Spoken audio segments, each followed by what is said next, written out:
What's up, party people? I gotta warn you in advance, feeling a little bit under the weather, so if my voice sounds grovelly, that's why. But it's no excuse not to film. So we're out here with another stack of books, and actually, I'm giving away this copy of Middlemarch by George Eliot, so if you want to win it, watch till the end, and I'll explain how to enter. First up in our stack today is a shorter piece, and it was written a long time ago, very old, and that is, oh man, this is hard to pronounce, Aeschylus, I believe, and that is his work Prometheus Bound from 450-ish BC. It details the story of Prometheus, which many of us probably know, right? He, at a high level, stole fire from the gods, and as his punishment, he's chained to this rock, and I think it's an eagle or a hawk eats his liver every day. So yeah, it's pretty short, so I don't know when I'll read it, but looking forward to it. Jumping all over the place, because next up we have Propaganda, The Formation of Men's Attitudes by Jacques Ellul. Ellul was very prolific. He wrote 60 books and like 600 articles. His most famous book is The Technological Society, but all of his books are kind of on the same themes about like propaganda and technology. A couple anecdotes about Ellul is that he is a Christian anarchist, so he believes that there should be no authority over humankind other than God, so government shouldn't exist. Pretty interesting take there. What else do I wanted to say about Ellul? I think that's it. Anyways, yeah, cool find there. What is the book about?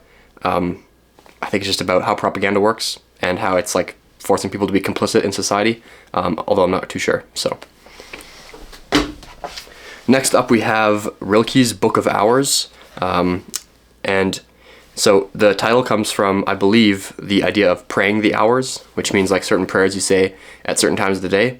Now usually we associate that with like Islam, but the Catholics also have a tradition of praying the hours, and Rilke himself was a Catholic, although potentially non-practicing. But that's where the title comes from, I think, and unfortunately I don't read German, so this is a translation, which means that the poems are going to be subpar, or not as good as the originals. But next up, we're going all the way back to 1596 with the birth of René Descartes. I have his here, Meditations on First Philosophy. Nice matte Oxford Classics. Now, René Descartes is famous for cogito ergo sum, right? I think, therefore I am. And I mean, he was super influential, all sorts of things. I think his main thing was philosophy and math. He invented the Cartesian coordinate system, which is like something you learn in like elementary, right? Like X and Y axis, that's him. So that's pretty crazy. What else did he do? Tons of stuff. This isn't a philosophy video. I don't need to cover everything he did. But yeah, super influential, kind of rationalist thinker. Next up, won't talk too much about it because I've talked about it before. That's Proust. Sorry, is In Search of Lost Time. I have books 1, 2, and 6. It's a 7-volume set. This is book 3, The Guermantes Way. Apparently it investigates the Dreyfus affair, although I'm not sure if that's specific to this book or if it's the entire series. Might just be this one, Dreyfus affair. I forget what time period this is.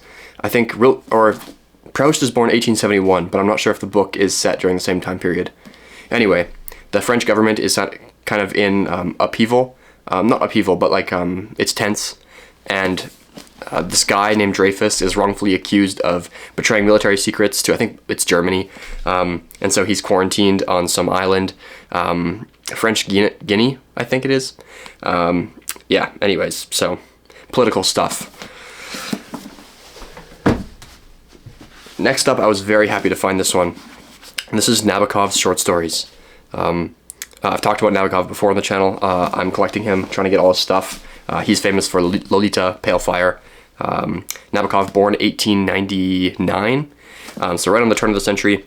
And he wrote his first 6 or 7 novels in Russian, in Imperial Russia, and then moved to the States, wrote in English, where he became famous. Yeah, his short stories, I'm really looking forward to them. They are a little bit shorter, though. I think there's like 60 some in this set, and how many pages is it? Like less than 700. So I think the stories are on average like 5 to 10 pages, whereas the short stories we're reading right now from O'Connor are more like 20 to 30. So bit of a shorter style, but yeah, looking forward to that as well. Lastly but not leastly, we have a compilation by C.S. Lewis. Now, a lot of the ones in the compilation here I already have, but for $5 I couldn't not pick this up. Like, this is a really, really good deal. So this has Mere Christianity, Screwtape Letters, Miracles, Great Divorce, Problem of Pain, Grief Observed, Abolition of Man, and The Four Loves. So eight volumes in this set. Now, it's pretty hefty too. Like, this is probably like a good 3-4 pounds, maybe more. Who knows? Anyway, C.S. Lewis, yeah, famous Anglican lay theologian and apologist, born actually 1 year before Nabokov, 1898, and super famous. Wrote Chronicles of Narnia and the Space Trilogy, which it's been a long time since I read that. I think I read it like maybe early university, late high school, and it was really, really good. So at some point I do have to reread that, but of course there's so many books, so little time. Now let's move on to the short story we read this week, or I read. You didn't read, but I'll summarize it for you. And that is A View of the Woods. Now, this one was good. I quite liked it. Maybe not the favorite, but still pretty good, but it is dark. The first time Flannery O'Connor submitted this short story, it was actually rejected for being too dark. And then it was later published, of course. So the setting, or the way it goes, is that we have this old grandpa named Mr. Fortune, and his daughter married this kind of just like average everyday guy who's like kind of stubborn, named Mr. Pitts, which is kind of a humiliating name, Mr. Pitts. Anyways, they are kind of not very good with money, so they farm grandpa's farm. They I think they do cattle and maybe some grain, and they have a bunch of kids as well. All of them are kind of, you know, just normal people, like average everyday. They like to farm. They're just pretty chill. But the youngest, her name is Mary Fortune. She's Mary Pitts, of course, but Mr. Fortune, the grandpa, calls her Mary Fortune because they're very similar. They look alike, and he basically takes her under his wing, and she's his favorite.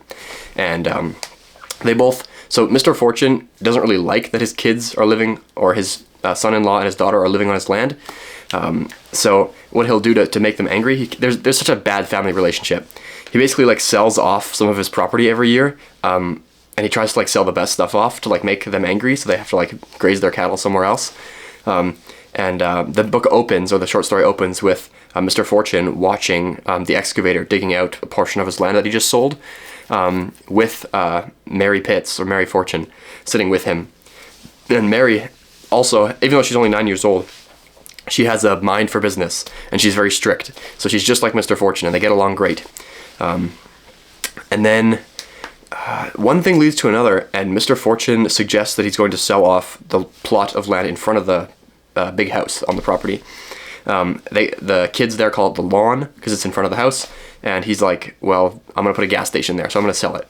And Mary Fortune doesn't like that idea at all, and they have this big fight, or they fight several times about this idea, and every time, Mary Fortune is very well-behaved towards Mr. Fortune, although as soon as he suggests this, she starts to like, his plan backfires. She basically like starts to revert towards her other family, and because I guess, sorry, what I'm trying to say is like the Pitts family, they really don't want that piece of land sold, and usually Mary sides with the grandpa, but in this case she sides with her family, and she's very angry about this whole idea of selling the plot of land in front of the house.